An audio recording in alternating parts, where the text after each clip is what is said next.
A polêmica rolou solta em 2011. Do casamento gay à marcha da maconha. Fatos que deram o que falar. Primeiro foi a marcha da maconha. Houve confronto entre policiais e defensores da legalização da droga. Depois veio a Marcha da Liberdade. Organizada por meio da internet, a passeata com várias bandeiras pedia a liberdade de expressão. Quem manda na USP? Em outubro, um grupo de estudantes invadiu a reitoria. Foi um protesto contra a presença da PM no campus, porque 3 colegas foram detidos com maconha. O policiamento havia sido implantado por convênio depois que um aluno foi assaltado e morto. Com ordem da justiça, a tropa de choque retirou os invasores e mais de 70 alunos acabaram presos. Sindicatos pagaram a fiança e eles foram liberados. Churrasquinho da Laje no bairro Nobre. Foi uma provocação aos moradores de Higienópolis que não queriam o metrô no bairro, alegando que a estação atrairia um público diferenciado. Depois do protesto, o governo mudou a obra de lugar. E que mulher não sonhou estar no lugar de Kate Middleton? O casamento com o príncipe William foi o mais comentado dos últimos tempos. Do vestido ao cabelo, passando pela lua de mel. Nada passou despercebido. O mundo voltou seus olhos para a história da bela plebeia que ganhou o coração do herdeiro da família real. Aqui no Brasil causou muita discussão a possibilidade do casamento entre pessoas do mesmo sexo. O Supremo Tribunal Federal aprovou a união homoafetiva. Entre os que condenam o direito dos gays, um deputado roubou a cena com declarações polêmicas. Jair Bolsonaro disparou: filhos homossexuais têm que apanhar para mudar de comportamento. Distribuiu panfletos anti-gay no Congresso Nacional.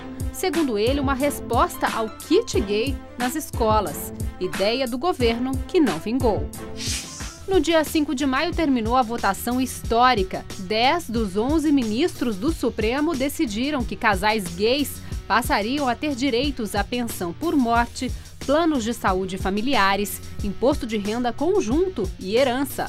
A adoção de crianças ficou de fora. Crime que virou moda em São Paulo, os arrastões a restaurantes. A ousadia dos criminosos não parou por aí. A polícia teve muito trabalho em 2011. Eugênio Bozola, 53 anos, Murilo Rezende, 21. Mortos a facadas no apartamento da rua Oscar Freire. Crime passional? Vingança? Acerto de contas? O que teria motivado Lucas Rossetti, que estava hospedado no apartamento de Eugênio, a cometer o crime? Se arrombar um cofre já é um feito, o que dizer de 170 cofres? Aconteceu na agência do Banco Itaú, na Avenida Paulista. O prejuízo foi estimado em 100 milhões de dólares, entre joias, dinheiro e pedras preciosas. 2011 marcou o crescimento de uma modalidade de crime, os arrastões a restaurantes. Em São Paulo, os ataques foram concentrados nos bairros de Vila Madalena e Pinheiros. Na pizzaria de Santo Amaro, as imagens mostraram os bandidos rendendo os funcionários enquanto 50 pessoas jantavam no salão. O grupo levou celulares, dinheiro e bolsas. O restaurante de Pinheiros registrou uma infeliz coincidência: 2 arrastões no mesmo fim de semana. Segundo testemunhas, praticados pela mesma dupla. Tinta rosa nas cédulas para afastar assaltantes. A tática do Banco Central funcionou, mas não intimidou as quadrilhas. Os roubos a caixas eletrônicos continuaram em alta em 2011. Explosivos foram usados até em lojas de conveniência. Cenas lamentáveis de acidentes no trânsito. Vida colocada à prova pela imprudência de motoristas. O jovem de 19 anos saía de uma festa e bateu o carro importado, um Camaro. O motorista do veículo atingido morreu carbonizado. Antes, o jovem havia se envolvido em outra batida, atropelando 2 mulheres. A família pagou fiança e ele responde em liberdade. A Land Rover descontrolada tinha 26 multas, 10 por excesso de velocidade. E foi assim, em alta velocidade, que o Jeep matou um pedestre na rua Natingui, na Vila Madalena. O Porsche avançou o cruzamento de uma rua do Itaim Bibi a 120 km por hora. A motorista do outro veículo morreu na hora. O motorista do Porsche responde por homicídio doloso quando há intenção de matar ou se assume esse risco. Mega engavetamento na rodovia dos Imigrantes. A batida envolveu cerca de 300 veículos e formou uma fila de 2 quilômetros. O motorista de um caminhão com carga inflamável morreu na primeira colisão. A entrevista é a base do jornalismo. Explica, esclarece e ajuda o telespectador a entender melhor a notícia. Em 2011, grandes nomes passaram pelos estúdios do Jornal da Gazeta. Mantivemos a tradição de convidar o público ao debate aprofundado dos fatos. Essa renúncia para quando o estádio ficar pronto, daqui a 3 anos, e quando ela acontecer, a cidade de São Paulo vai estar recebendo uma receita adicional pela construção do estádio por conta dos investimentos que acontecerão na região. Eu não renunciei, me defendi.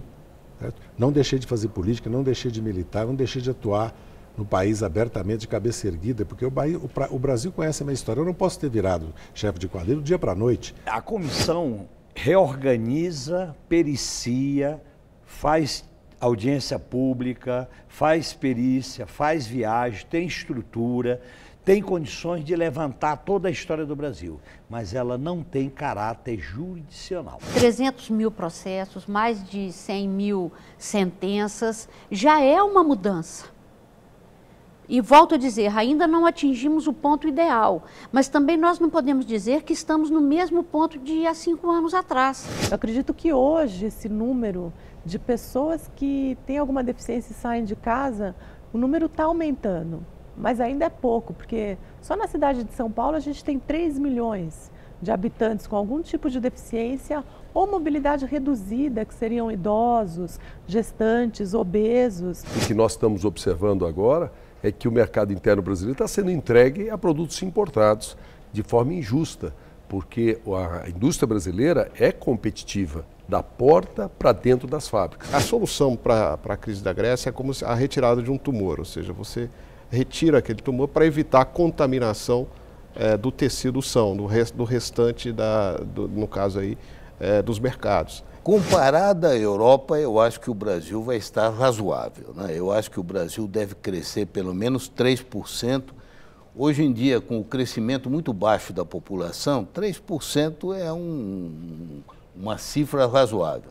Um continente à beira de um ataque de nervos. A Europa viveu em 2011 o auge da crise financeira. Economias reféns da falta de dinheiro. O planeta em estado de alerta. Receber um calote de um amigo rico quase aconteceu em 2011. A crise americana, por pouco, não provocou um colapso nas economias globais. Sem dinheiro para pagar a própria dívida, a Casa Branca elevou o limite do déficit e precisou cortar despesas para equilibrar as contas. O símbolo do império, tomado por manifestantes, o movimento Occupy Wall Street pedia melhor distribuição de renda e o fim dos privilégios dos mais ricos. Um ato tímido que ganhou milhares de cidades. Na Europa, os reflexos da crise foram profundos. O FMI e a União Europeia injetaram 100 bilhões de dólares na economia grega. Greves se espalharam do setor de transportes à coleta de lixo. Até o turismo foi afetado. Os líderes do continente cogitaram a saída da Grécia da União Europeia. Quem acabou saindo foi o primeiro-ministro Jorge Papandreou. Também foram seriamente afetados pela crise no euro Portugal, Espanha e Itália, que cortou 300 mil postos de trabalho para socorrer os cofres públicos. Não suportando a pressão, o primeiro-ministro Silvio Berlusconi deixa o cargo e dá lugar a Mário Monti. O Brasil foi um dos países emergentes que menos sentiram os efeitos da crise. A produção seguiu firme e o desemprego estável. Mesmo assim, houve protestos por melhores salários, greves comprometeram serviços importantes. Os funcionários dos Correios pararam por 28 dias e o serviço só foi restabelecido no meio de outubro. O serviço funerário também foi comprometido. A greve do setor em São Paulo durou apenas 4 dias, mas provocou cancelamentos de velórios e sepultamentos. Já os bancários pararam por 3 semanas. Os trabalhadores tiveram de fazer hora extra para compensar o período parado. 2011 começou com uma presidente nova e um ritmo de crescimento econômico do ano velho. A presidente inovou pelo menos no combate à inflação. O crescimento, por sua vez, foi minguando e se acabou ali pelo terceiro trimestre. Dilma Rousseff fez uma mudança importante na política econômica. O governo agora procura controlar a inflação não só com juros mais altos, conteve gastos, tomou medidas administrativas para restringir o acesso ao crédito. Caso fosse seguido o padrão dos 11 anos anteriores ao governo Dilma, os juros estariam na lua e o país em recessão, com mais desemprego. Mas a inflação, por sua vez, estaria mais baixa. O que é melhor? No mais, não houve grande novidade. A presidente cortou alguns impostos, o que as empresas vão sentir em 2012. Manteve o reajuste do salário mínimo, que vai a R$ 625, quase $350. 2012 vai ser difícil. Há crise na Europa, o mundo vai crescer menos. Mas o Brasil deve se sair melhor que o resto do mundo. Tomara, para o bem dos nossos empregos e empresas e negócios. Boa sorte para nós todos em 2012. Escândalos sexuais na política. A vida íntima virou notícia e foi parar no banco dos réus. Um homem poderoso, uma camareira e um escândalo sexual que deu o que falar. Dominique Strauss-Kahn, então diretor do Fundo Monetário Internacional, foi acusado de abuso sexual por uma funcionária de um hotel de Nova York. Preso nos Estados Unidos, renunciou ao cargo e ainda teve de abandonar a corrida à presidência da França. Alegou inocência. Durante o julgamento, reviravolta no caso. A suposta vítima teria mentido no tribunal e Strauss-Kahn deixa a prisão. Silvio Berlusconi, o premier italiano, teve trabalho para se defender de tantas acusações e saias justas. A vida sexual dele também foi notícia. Teria se envolvido com uma prostituta marroquina menor de idade. Escândalo que cresceu com a divulgação de transcrições telefônicas sobre supostas orgias sexuais em sua residência. O extravagante político de língua solta se irritou com a crise italiana e disse querer fugir do país. Antes de deixar o cargo, chamou a chanceler alemã Angela Merkel de gorda. Foi sua última bomba.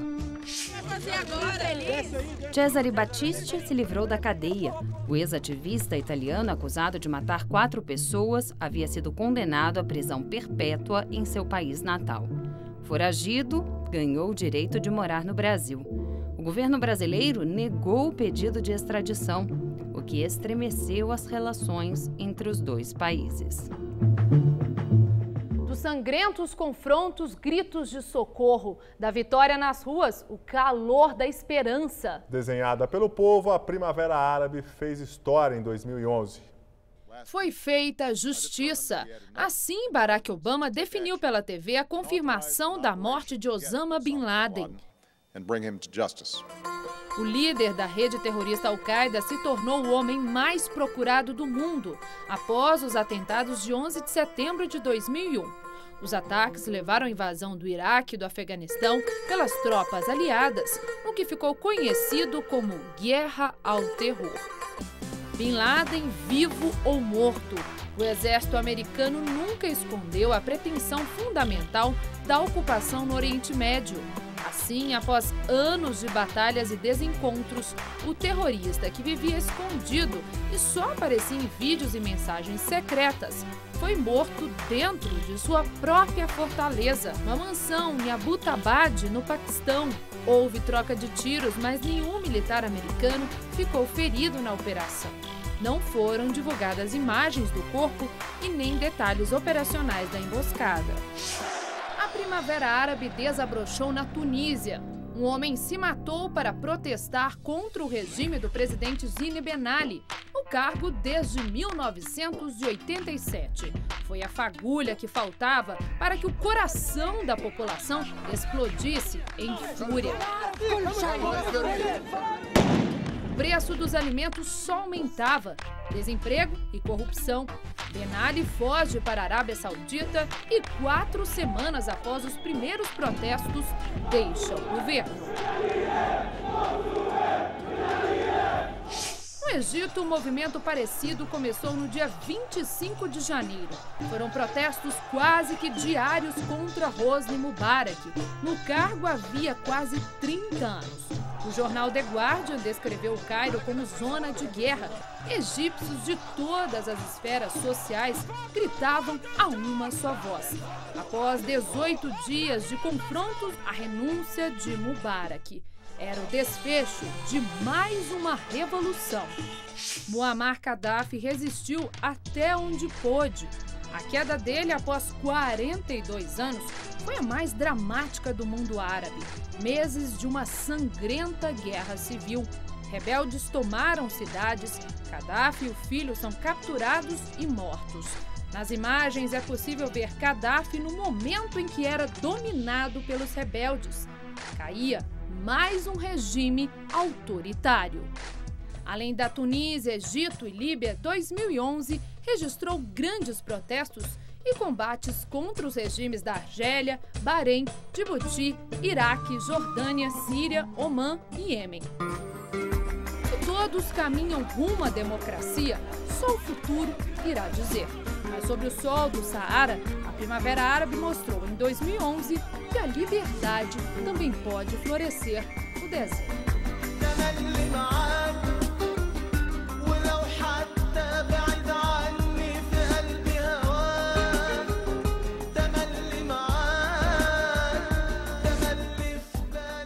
A região do Mediterrâneo, berço da civilização e da cultura ocidentais, viveu em 2011 duas profundas e dramáticas crises.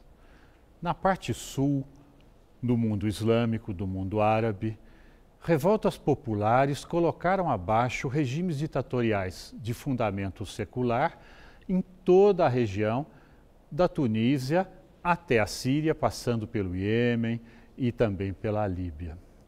Enquanto isso, na rica Europa Ocidental, uma crise financeira drástica jogou por terra o futuro do euro, moeda escolhida, adotada por 17 dos países daquela região.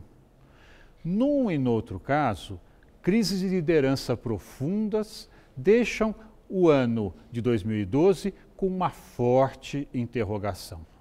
Tanto o mundo islâmico quanto a rica Europa Ocidental não tem nenhuma ideia nova para resolver esses impasses e as consequências deste momento dramático, é preciso dizer, podem se espalhar por outras partes do planeta no ano que começa.